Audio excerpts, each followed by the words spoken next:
ইয়ে, ওয়াও, মাশাআল্লাহ মাশাআল্লাহ।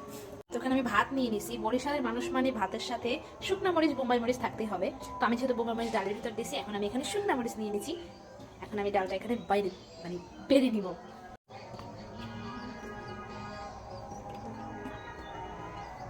এটা কিন্তু ঘন হয়ে যাবে, এখন পাতলা আছে, কিছুক্ষণ বাদেই ঘন হয়ে যাবে।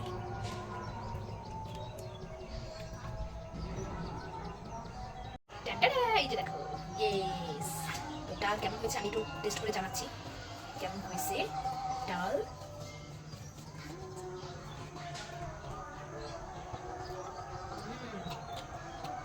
অসাধারণ, ডালের টেস্টটা তো সেই আসছে, সেই আলহামদুলিল্লাহ সেই।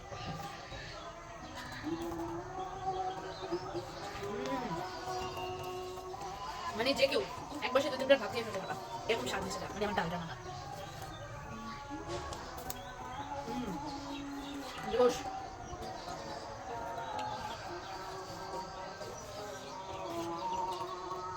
চিকেনটা আমি টেস্ট করে দেখি, একটু অল্প একটু দিছি।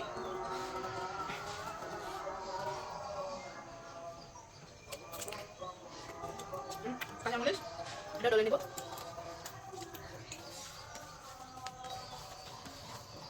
সেই স্বাদ, এটা হলো বোম্বাই মরিচ।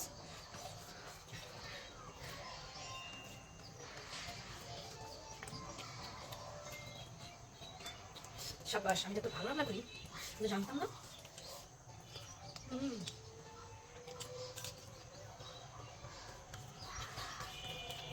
অসাধারণ অসাধারণ।